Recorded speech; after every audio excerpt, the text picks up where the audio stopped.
Good evening, friends. Welcome again.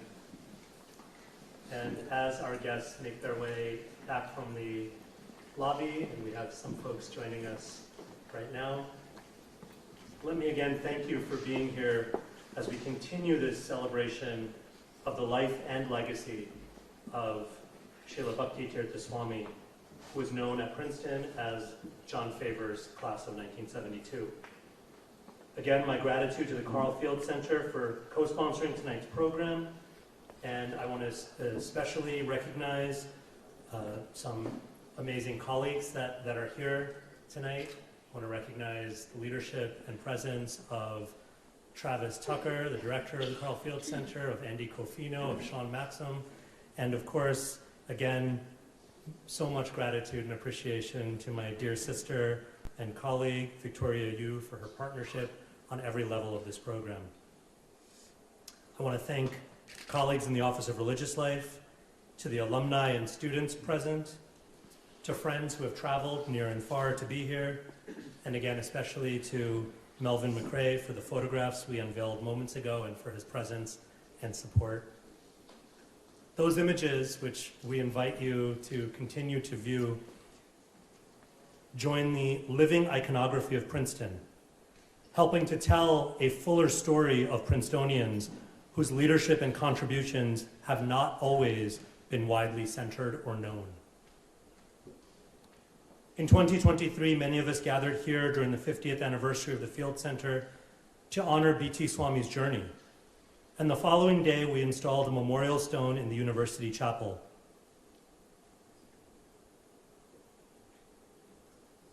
That moment placed his memory within Princeton's sacred architecture. And friends, if you haven't had an opportunity to yet, of course you're seeing the image now, but we want to invite you, whenever you're able to, please visit the University Chapel. And I won't tell you where the stone is because it's more fun for you to find it and to find its neighbors, which is very interesting, makes for interesting conversation about history and tension. So I'll leave it at that, but there's some fun surprises for you. But I do invite you to visit the University Chapel and, as we say in the Hindu tradition, to have darshan of this memorial stone. Tonight's portrait, which we just unveiled, adds something complementary, something visible, and perhaps a little bit more everyday, acknowledging B.T. Swami's role in helping make the Third World Center, today the Carl Field Center, a reality.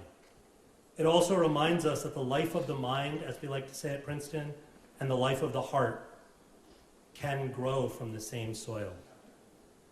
B.T. Swami embodied that integration, intellectual excellence joined with spiritual depth, clarity joined with compassion. For me, this is not just institutional history, although it is that, but it is also personal. B.T. Swami's story is intertwined with my own. I came to know Swami through his writings and teachings. Although I only had a handful of interactions with him in person, it was his voice, his prophetic, searching, tender and yet bold voice that helped shape my understanding of what it means to approach spirituality with authenticity and with courage, something I endeavor and aspire to bring into my own chaplaincy. Perhaps even more formative for me was witnessing the friendship between B.T. Swami and my own beloved teacher, His Holiness Radhanath Swami. In 2005, B.T. Swami received a terminal cancer diagnosis. He met it with striking acceptance and dignity, embracing it not only as a personal challenge, but as an opportunity to deepen his spiritual practice and teach others. What moved me most was that he invited his closest friend, Radhanath Swami, to walk beside him through that final chapter. And in the weeks and days that followed, Radhanath Swami was there. Their companionship during that sacred and vulnerable season left a deep imprint on me. It showed me what spiritual friendship looks like when it is honest, courageous, and rooted in selfless love. To this day, it remains my standard for what it means to truly accompany and care for those we love. And it's appropriate because in that same spirit of friendship, of devotion, and of fraternal love, I'm honored to welcome back to campus my dear spiritual sister, Acyuta Gopi, a Grammy-nominated kirtan artist, an author, a lifelong practitioner of the path of Bhakti Yoga. Raised in the Vaishnav Krishna Bhakti tradition, she has spent decades sharing sacred chant in temples, yoga studios, festivals, concert halls, universities, bringing ancient devotional music into meaningful conversation with contemporary audiences. She'll be accompanied tonight by Keshava on mridanga, whose rhythms anchor the chant in its traditional heartbeat.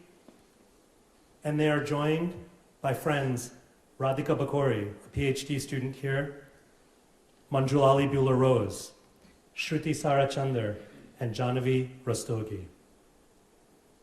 Acyuta and I will also share excerpts from B.T. Swami's beloved Beggar series of books, writings that reveal the inner life of a soul unafraid to wrestle with ego, aspire to surrender, and long for divine love.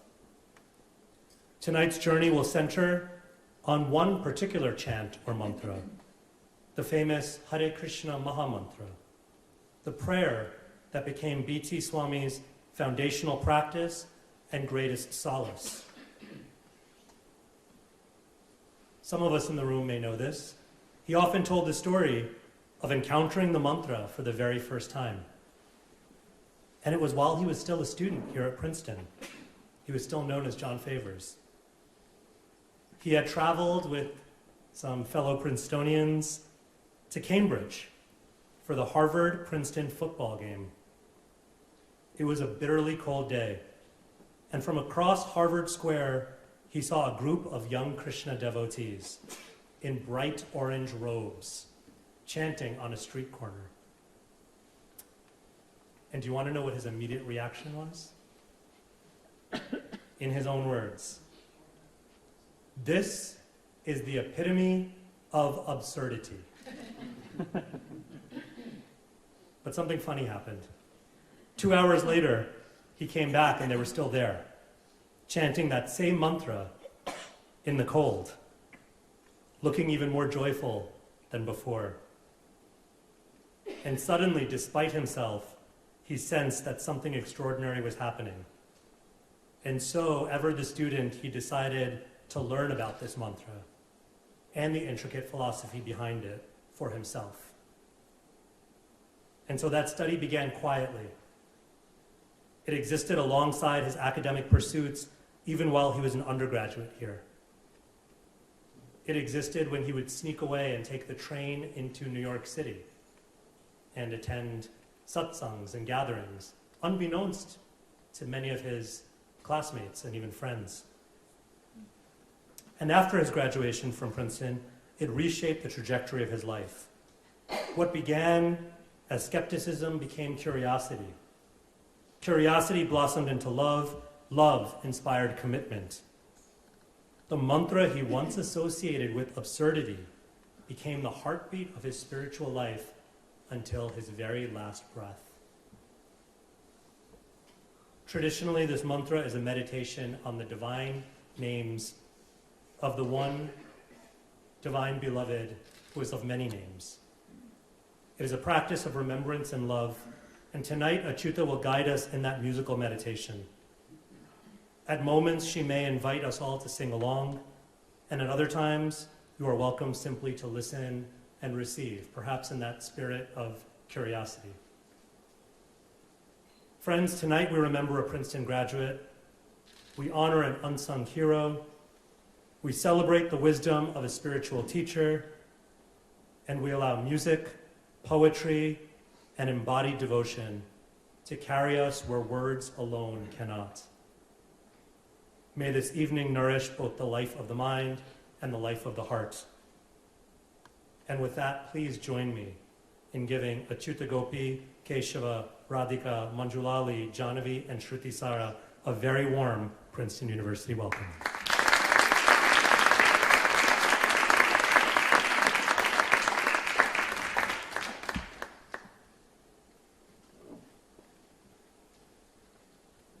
Thank you and welcome. Apologizing in advance if you have to strain to hear also, that could be by design. Make sure that we're all eagerly with the program. Two of the reasons that I sing are kind of with me in spirit this evening. I was an incredibly shy child, still actually really shy. And it was at Vinit Venkata's house where I would kind of break out of that shell of shyness and kind of begin to explore the idea of singing anywhere other than outside of my home.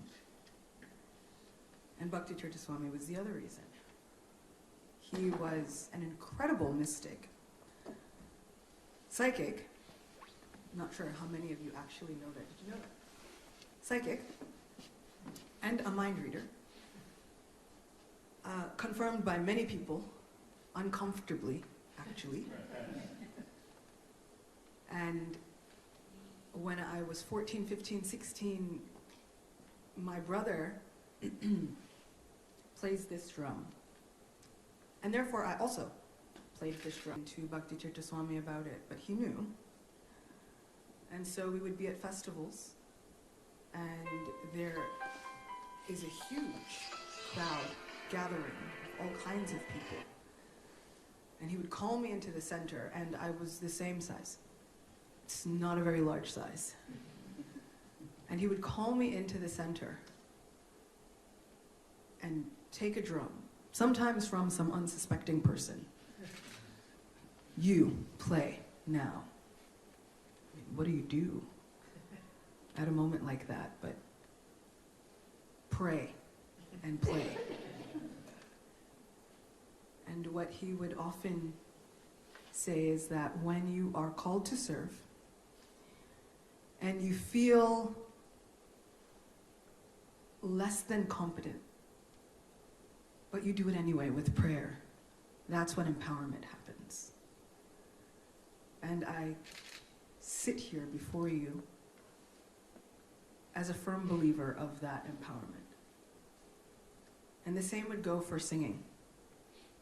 There would be a large group of people, and somehow or other, out of a crowd of hundreds and thousands, you sing now. And it is at that moment where the mantras that you've spent your life learning, you forget them all. And it's almost kind of, what are we singing? And then you pray to just get the words right.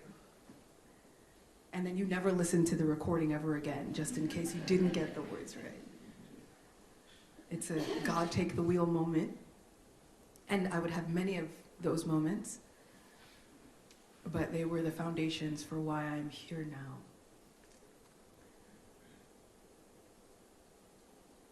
Getting a cancer diagnosis, and a terminal one at that, we were speaking about the grace and the courage. But there was an enthusiastic gratitude that for someone who explained or observed that this process was the epitome of absurdity, became absolutely absurd. No one should have been that happy about a terminal cancer diagnosis. He took it as an answered prayer, quite literally. He said very openly, I prayed for this. Why, in the name of all that is holy, would you pray for this? And for Bhakti Tirtha Maharaj, the greatest thing that you could do with your life was to be of service. And he was constantly trying to be of service. And that fight took many, many different forms. That calling and that purpose took so many different forms, and he felt that with the way the world was moving, the external fight became almost impossible. And so he felt that he would fight it the only way that he understood how. The way saints do. And the way saints fight is to say, okay, all of your troubles, all of your burdens, all of your hardships, bring them here and leave them with me. And if I can somehow carry that and make your heart lighter so that you can embrace divinity, so be it.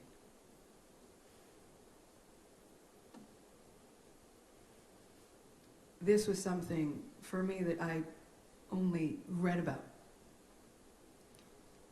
And every tradition has those people. Willing to say, all of your burdens, all of your troubles, all of your hardships, all of your externally sinful activities, leave them with me. We have them within our Bhakti tradition. Christianity has them. And of course, the biggest example is, I was speaking earlier, it's like, this is Jesus level activity. And I often think to myself, leave it to Jesus. But that wasn't enough for Bhakti Tirtha Maharaj. He took all of the spiritual philosophy literally. And if it could be done by saints in the past, then it absolutely would be done, or even attempted, by saints now. And so he decided to die before dying. And for me, being 18, 19, 20, watching a person who had been like an uncle to me, so real, down to earth, grounded, not afraid to take off the staunch sannyas garbs that marked him as a renunciate of Vaishnav proportions, and put on saffron overalls and go on bike riding competitions with people. Or to have races, or to play volleyball and baseball, because he was building community. And that was how he was going to build spiritual community. Not by speaking at people, but by getting down and in the trenches with them every single way that he could think of. And so to watch someone take on something so extraordinary as cancer and say, I prayed for this. This is the answering of all of my prayers. Because if I can do this and know that there is no better service, and he was really serious about it, body riddled with tumors, doctors explaining that this is a person in an incomprehensible amount of pain. And he would tell Radhanath Maharaj over and over that it doesn't get any better than this. I wouldn't change my position for anything in the world.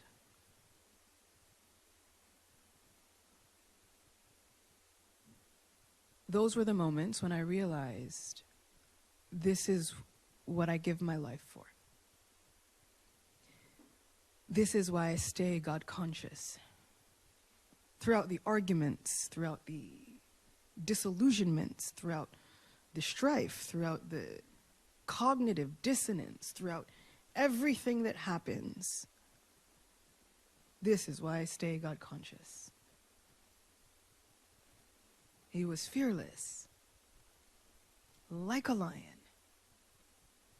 And so when people call me a lioness of kirtan, I take it as the greatest compliment. Because that is all I can do to give back to such a stalwart leader. named an African chief. It really doesn't get any cooler than that.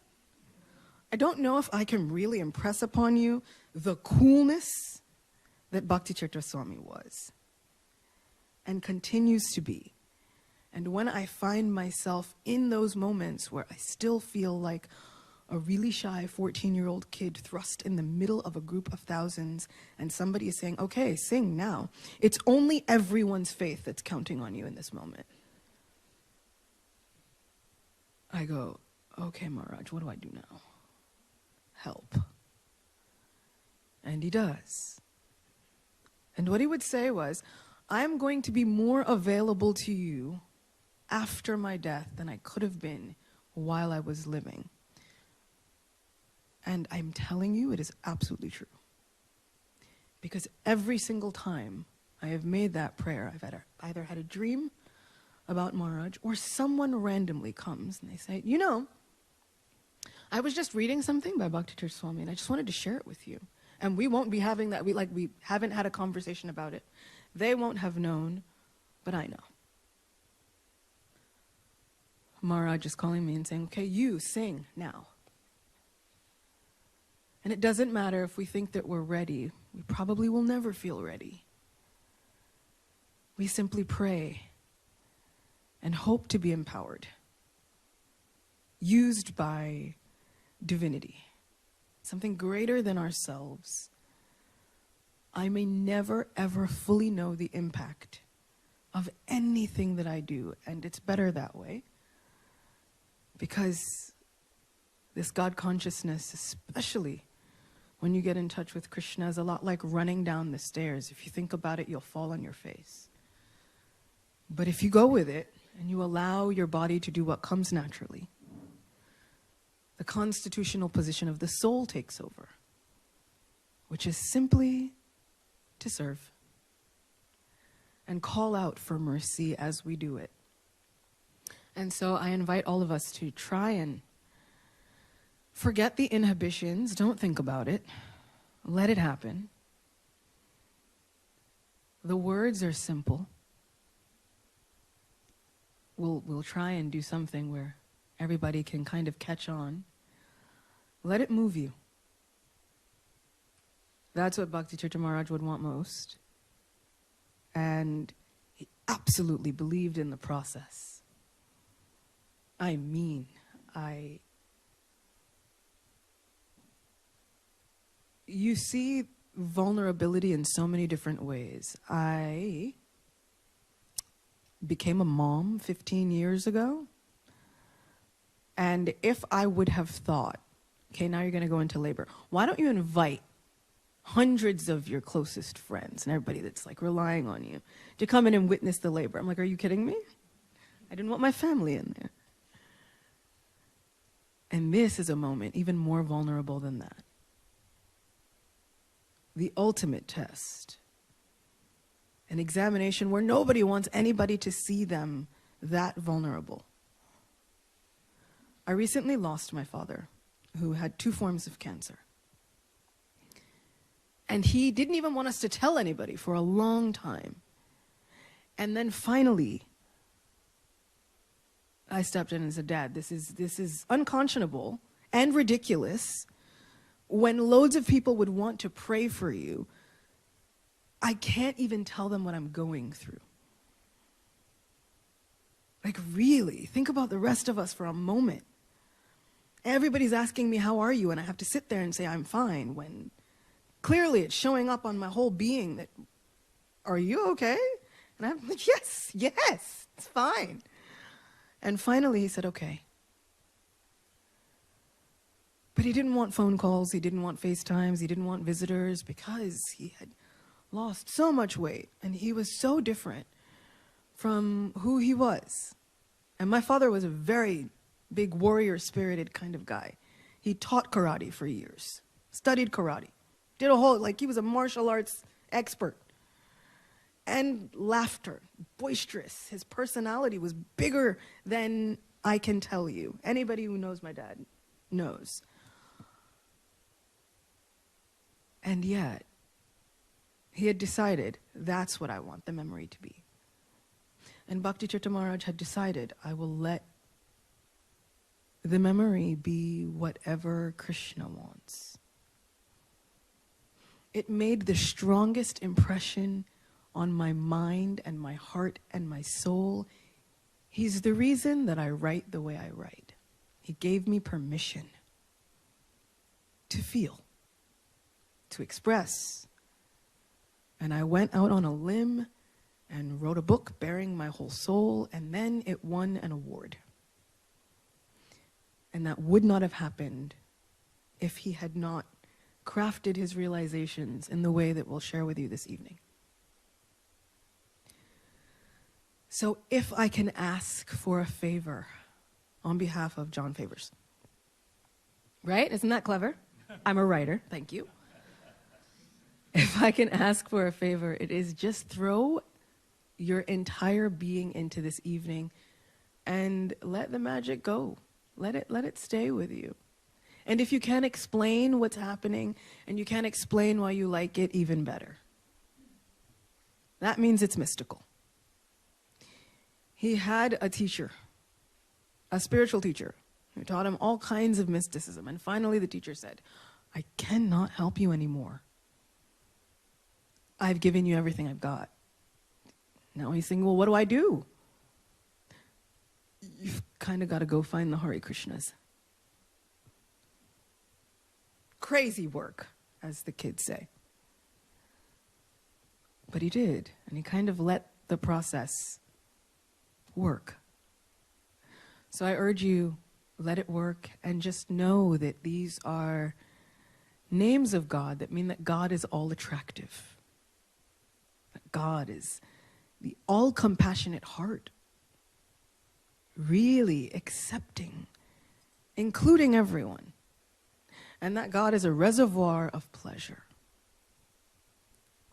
Which, I mean, is anyone, like, if I were to say, okay, want to go on a trip with me and we're going to go look for a reservoir of pleasure. Anybody's like, you know what, I'm good. I'm fine, thanks. I'm okay. I think what we all are looking for now more than ever is a reservoir of pleasure. And this is a reservoir that has no limits, no shore, no ending, bottomless, endless. And let it be just that. Names of divinity that draw upon compassion, kindness, mercy.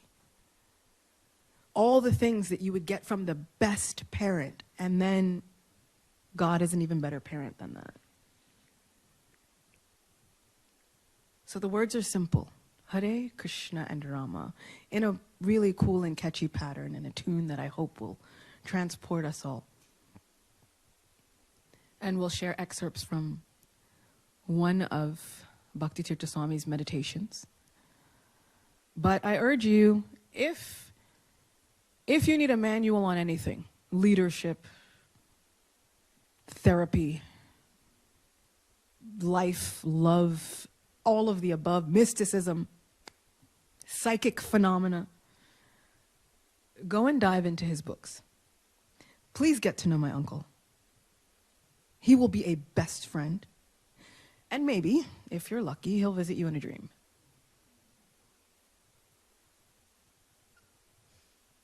So what I'll do is we'll sing Maha Mantra for a little bit, and then I'll read the beginning and associated mantras when we break in.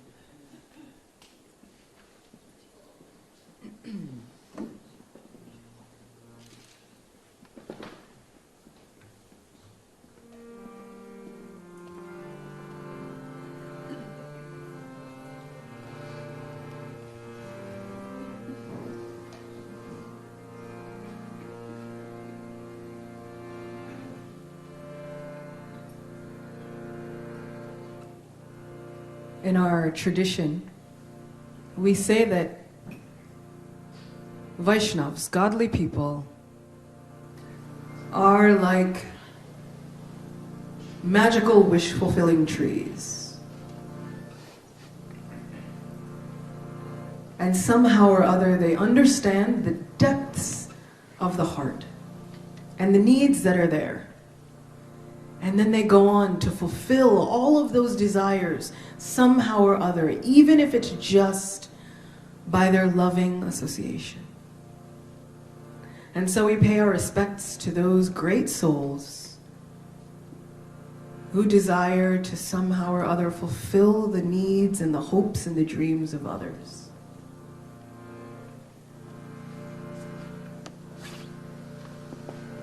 Vansha kalpatarubhyascha kripa sindhubhyaeva cha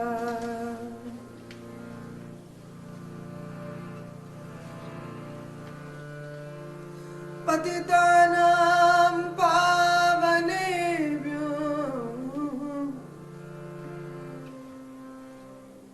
Vaishnavebhyo namo namah.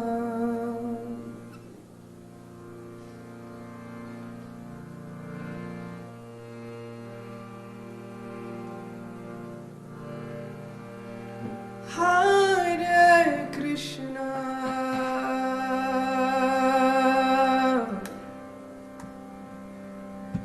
Hare Krishna,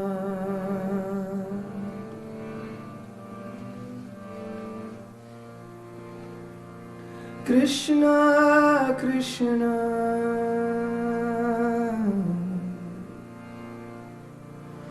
Hare Hare,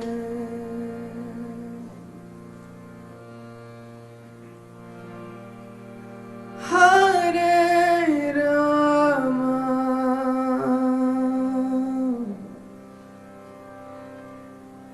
Hare Rama, Rama Rama,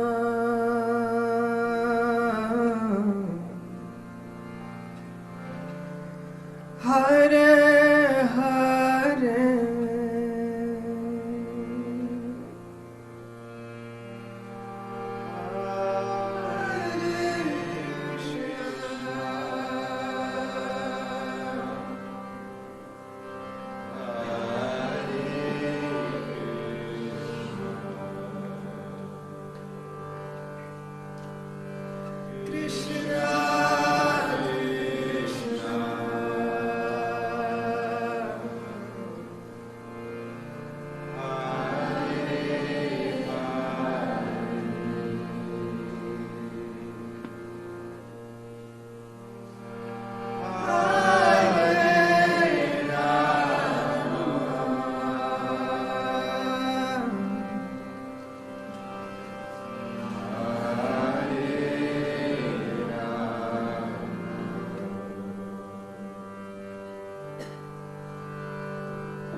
Hare Krishna,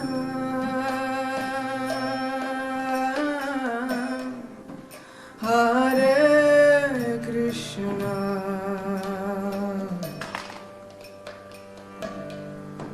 Krishna Krishna,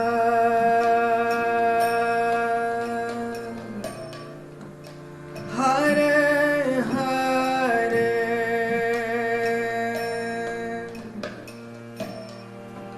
Hare Rama,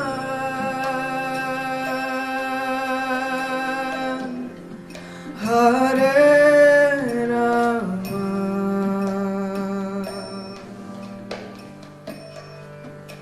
Rama Rama,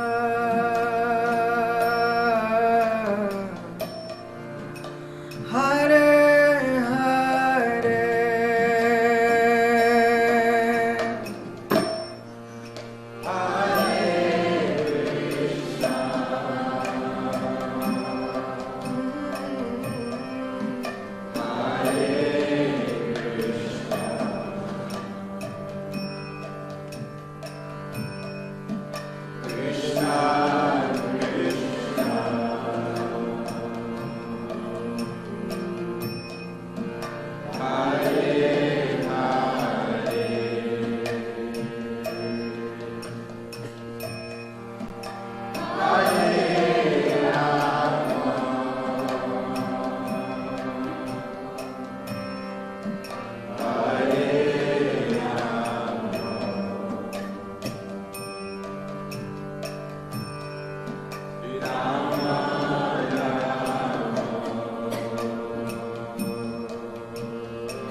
Krishna Krishna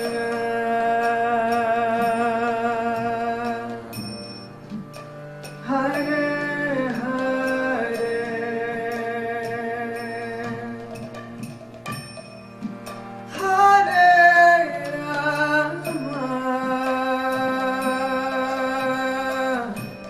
Rama Hare Rama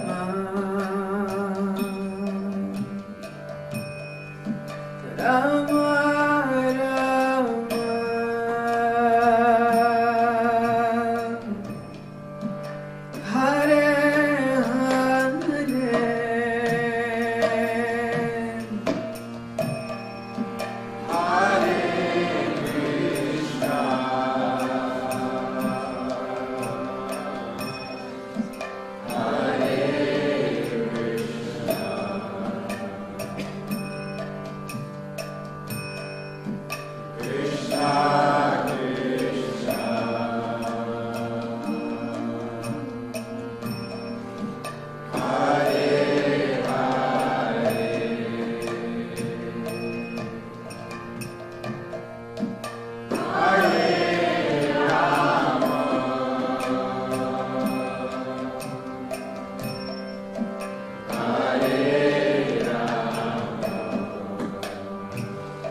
Bhakti Tirtha Swami writes, an associate of mine asked me yesterday why I was so happy and optimistic.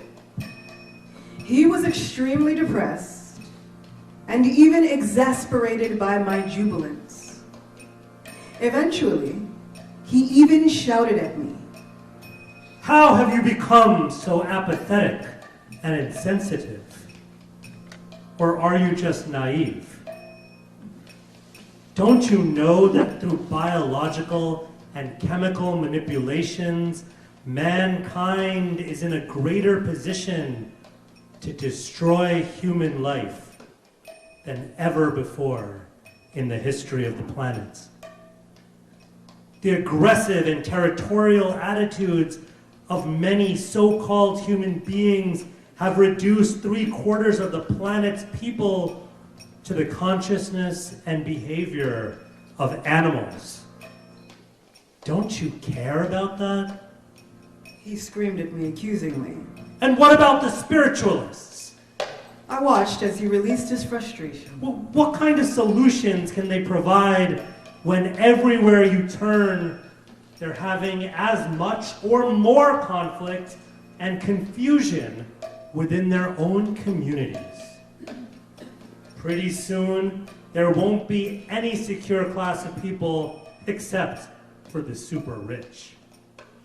No, that's where you're wrong. Finally, I had his attention. And seeing that he was in a profound need of hearing from me, I began to explain. Hare Krishna.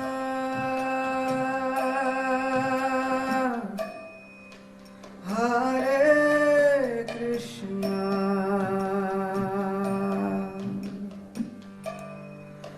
Krishna Krishna,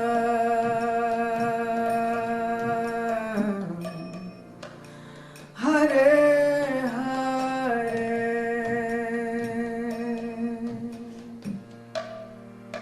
Hare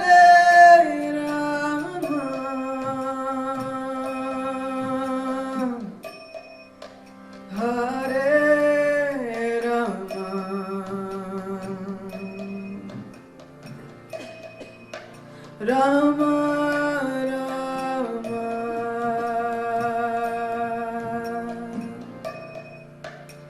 Hare Hare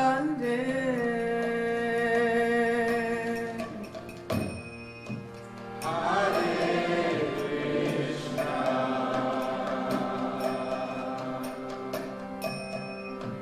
Hare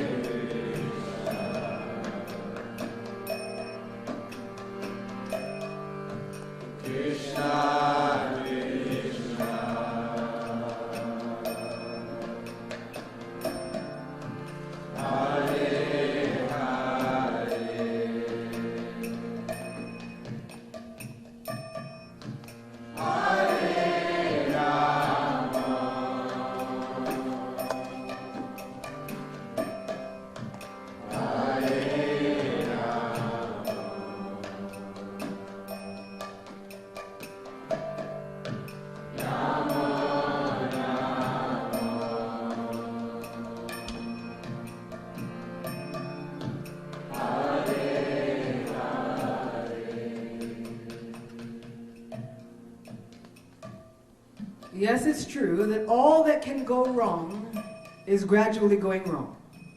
And naturally, this is distressing to anyone who is closely studying these changes. But my special guides, my spiritual master and his agents have given me ample notice and informed me about all these eventualities. They have told me exactly what to expect, and they have assured me that I can always reach out and connect with their soothing love, which is eternally available and encompasses not only me, but everyone. Then I opened up to my special friend with an even deeper level of vulnerability. Often, I'm very lonely, so lonely, I feel like I've been sentenced to live on an isolated island for eternity. But then I think of how my spiritual mentors watch over me at every moment and make themselves so easily available to me and to everyone. I become exhilarated to know that I am being divinely protected by such first-class associates. I looked deeply into my friend's eyes. Often, I become overwhelmingly angered at myself and others. I look for persons and situations to blame for all this chaos. But when I remember the words of my spiritual mentors about the importance of tolerance and compassion, those same events that engendered anger in me become catalysts for my personal development. In this way, I grow more expert in my ability to understand and appreciate myself and others, even in our imperfections. Hare Krishna,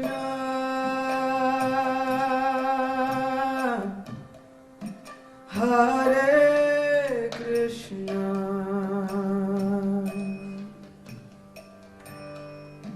Krishna Krishna,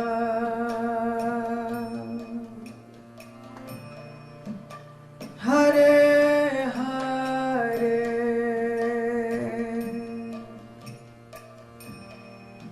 Hare Rama, Hare Rama, Rama Rama, Hare Hare,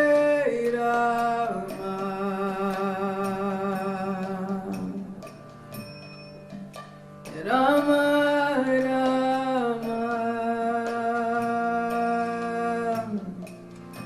Krishna Krishna, Hare Hare, Hare Rama, Hare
Of course, the realm of emotions is where I suffer most. I often feel extremely restless, like an energetic toddler who has been forced to sit in a corner and do nothing. The stillness feels agonizing. But when I begin to ponder the many activities that my spiritual mentors engage me in to help me and other souls advance toward them, I feel such thankfulness that I am compelled to find new ways to share with others all of the attention, love, and knowledge they have given me. Sometimes I get so confused and bewildered when trying to deal with the myriad problems I face personally, socially, politically, and economically that I become almost catatonic. Sometimes I'm even momentarily rendered faithless because my problems are so bewildering. But at these extremely difficult moments, I reconnect with my spiritual master and his agents, and their ever-available love and protection fully comfort and renew me. I know that you would also find joyous relief in my mentor's love, protection, and guidance, because their presence eases all disturbances and helps everyone in touch with them become fixed in equipoise. No matter what is going on in the material realm, my spiritual mentors invite everyone to take shelter of their calmness. And like me, you can always be confident that they will be there for you without fail, especially when you need them most. Hare Krishna,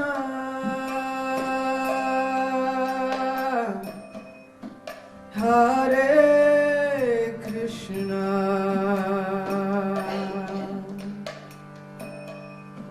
Krishna Krishna,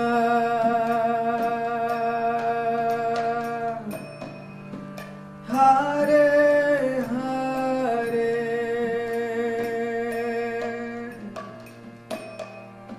Hare Rama,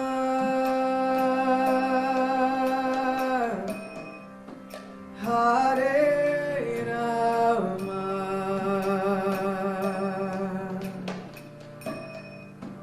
Rama, Rama Rama,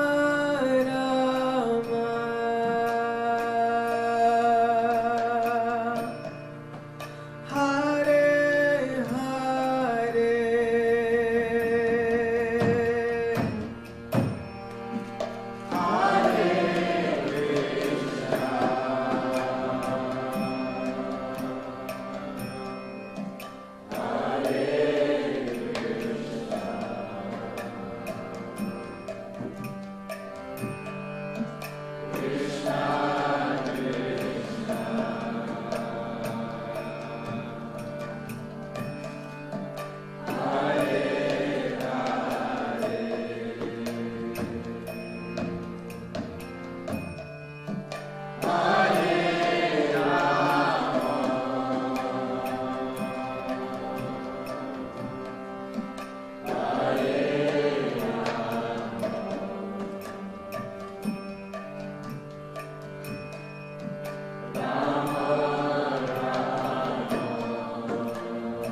My dear friend, these wonderful guides do not have biological families because their love and assistance are inclusive rather than exclusive.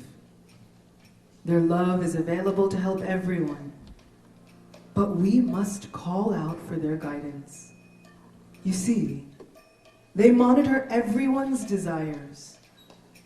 But it is only when our desires become singularly directed to them that we have the intensity to invoke their intervention. At that point, and at that point only, these masters will come running in response to your call. And this is why I am so enthusiastic. It is not that I am apathetic, insensitive, or naive. I see, hear, and feel all the same tragedies that are saddening you and keeping you off balance. It's just that I also feel the love of my spiritual mentors. And these personalities are the truest and greatest of lovers. Their love is so calming, it's as if I'm an infant being embraced to their bosom. My dear and special friend, this indescribably healing love is also available to you. So instead of continually analyzing and pondering the problems that are surrounding us, learn how to channel your energy into crying out for the Masters Association. I assure you that when you do this with sincerity, you will become fully enlivened and refreshed, immune to and untouchable by any problem. And you will become extremely eager to receive more and more of such blessed fulfillment. And so this Mahamantra is a call to all of our spiritual teachers, to all of those who have mastered spirituality, to those who have walked this process and have seen all that this material world has to offer, the good, the bad, the ugly, and yet they remain loving. As Bhakti Tirtha Swami states, their love is inclusive. However, it takes us to come to a point of complete frustration and desperation, often reaching inside our tired hearts to gather whatever little hope is left and call out,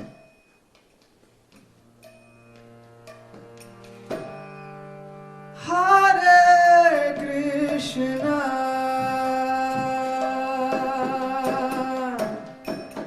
Hare Krishna,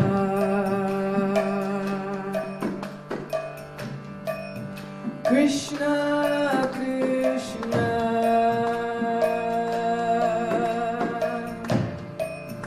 Hare Hare,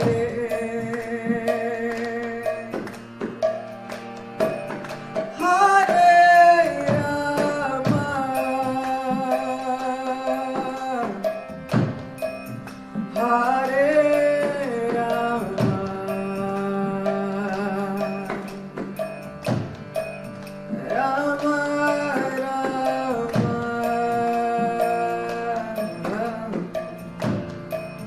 Hare Hare.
Our tradition states that when you call out these divine names and you sing, but also clap, just as birds are scared away by clapping sounds, all of the birds of worry, anxiety, and all kinds of unwanted habits fly away from the heart, never to return again. So I urge you all to also add the clapping in. Hare Krishna,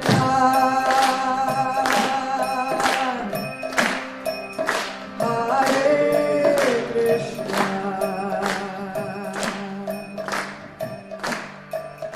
Krishna Krishna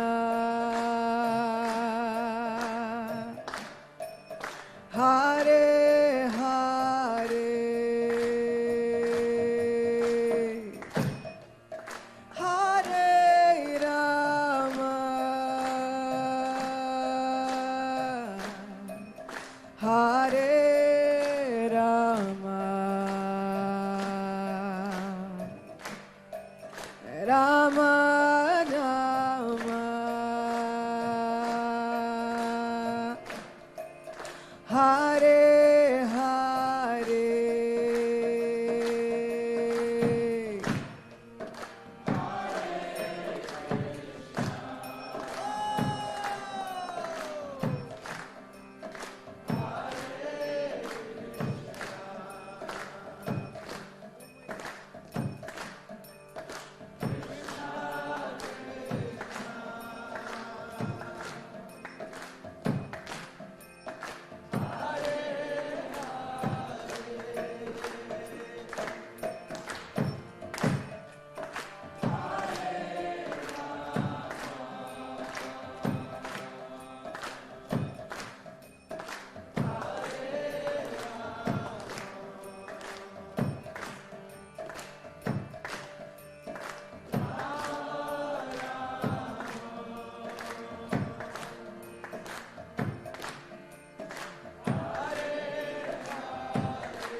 Hare Krishna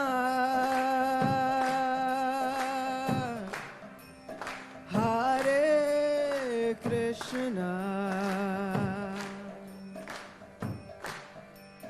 Krishna Krishna Hare Hare Hare Rama Hare Rama Rama Rama Hare Hare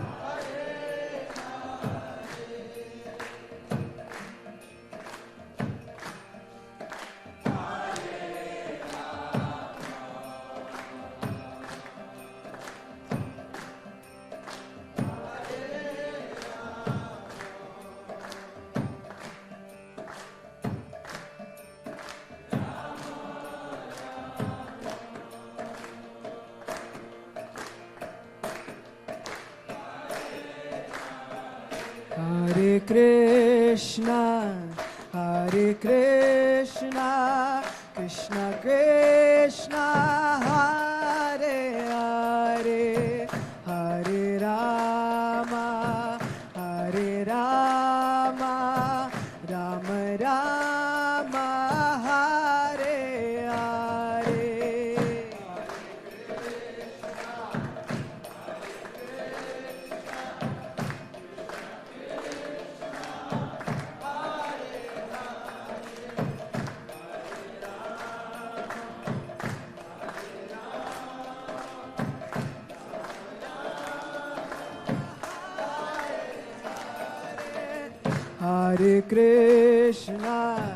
Hare Krishna, Krishna Krishna, Hare Hare, Hare Rama, Rama Rama, Hare Hare.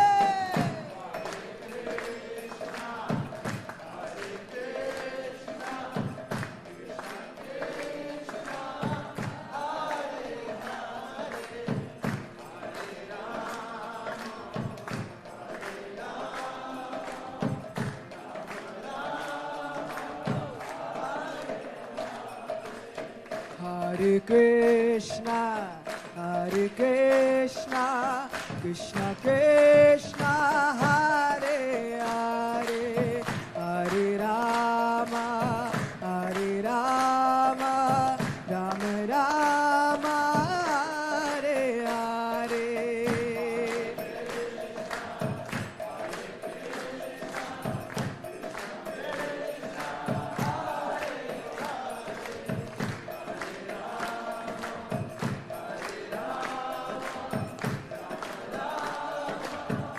Hare Krishna,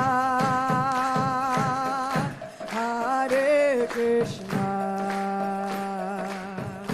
Krishna Krishna, Hare Hare, Hare Rama, Hare Rama, Rama Rama, Hare Hare.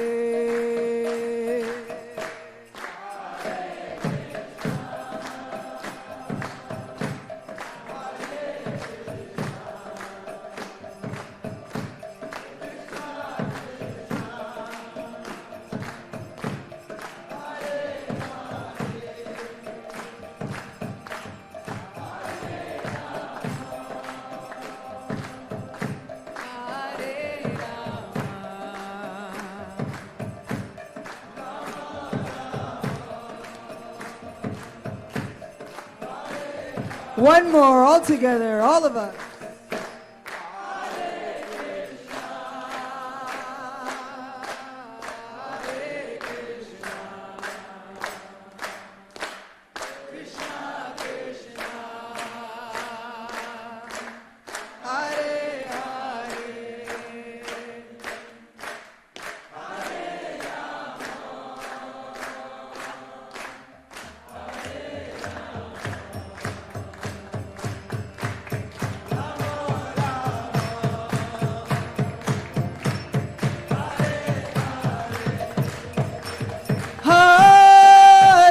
Krishna, Hare Krishna, Krishna Krishna, Hare Hare, Hare Rama, Hare Rama, Rama Rama, Hare Hare.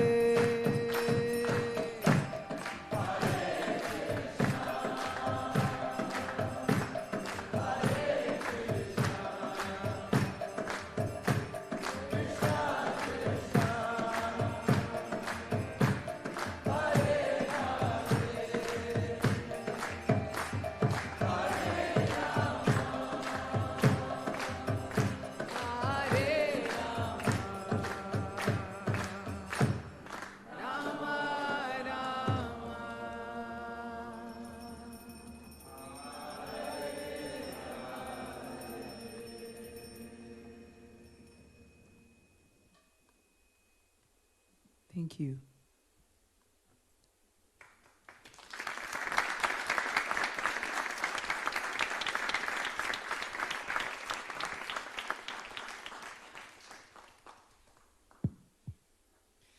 Let's give another round of applause to Acyuta Gopi.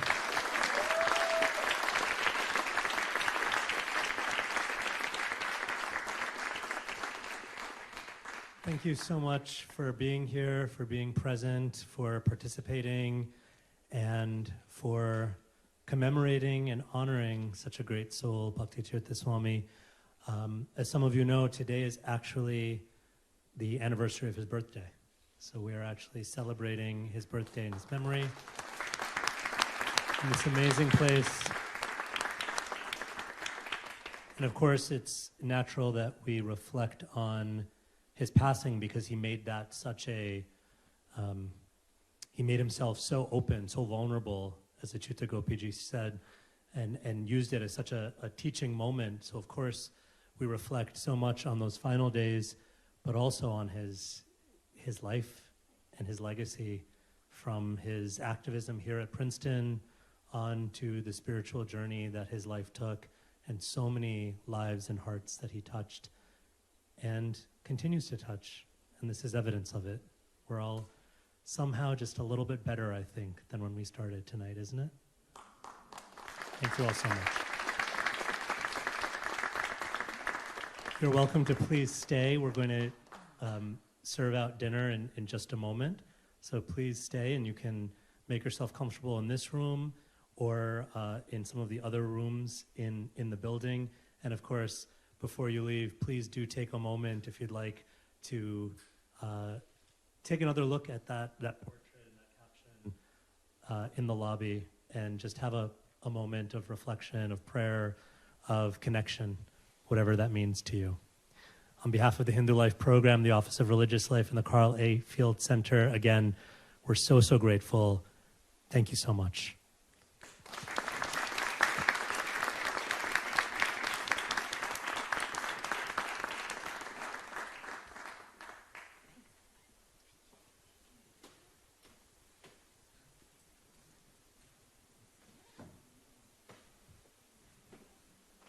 All right, well, don't be shy.